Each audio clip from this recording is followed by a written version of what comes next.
Siamo con Suan Selenati, atleta di punta a livello mondiale nel deltaplano, ha archiviato il secondo posto nei campionati pre-europei in Macedonia e un po' di pausa anche per i prossimi appuntamenti agonistici.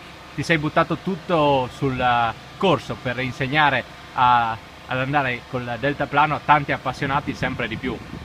Ma sì, fortunatamente dopo tanti anni di inattività anche qui in Carnia è di nuovo possibile imparare a volare. Adesso stiamo attualmente collaborando con una scuola veneta e in futuro vediamo se possiamo creare una realtà autonoma. Ad ogni modo adesso è possibile in Carnia effettuare i primi voli col biposto, quindi avvicinarsi alla disciplina e poi seguire anche un vero e proprio corso per il conseguimento del brevetto di volo.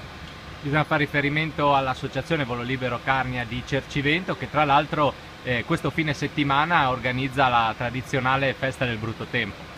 Sì, la festa del brutto tempo, così chiamata per scacciare appunto il brutto tempo delle prime edizioni e fino adesso ha sempre funzionato, sarà appunto l'occasione per avvicinarsi un po' a questa disciplina. Avremo un po' di piloti che vengono dal nord Italia, amici che fanno le gare con me e comunque appassionati della disciplina. Sarà possibile effettuare qualche volo in biposto, sia col motore sia senza motore e comunque vedere un po' come funziona questo universo che pian piano qui in Carnia sta mettendo delle radici abbastanza salde. Per avere anche alcuni numeri, quanti si sono avvicinati negli ultimi anni? Anche per merito dei vostri successi, tu hai dei tanti piloti locali. Ma insomma si sono interessati in molti, poi c'è chi vuole provare, chi vuole veramente fare il corso e chi invece si avvicina così per semplice curiosità.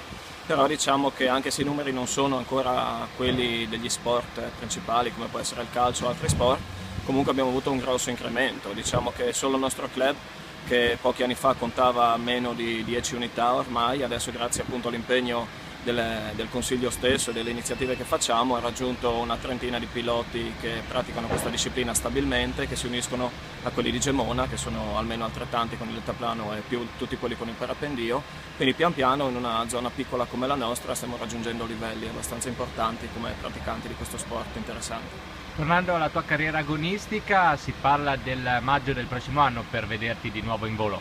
Sì, quest'anno non sono previsti appuntamenti con la squadra italiana durante l'inverno, a differenza degli ultimi anni, siamo stati appunto in Australia e in Messico. I prossimi mondiali saranno in Brasile, gli europei in Macedonia e quindi si parla della stagione primaverile ed estiva del prossimo anno. Intanto vediamo se riusciamo a allenarci un po' e a dedicarci un po' appunto all'insegnamento e all'accompagnamento delle altre persone.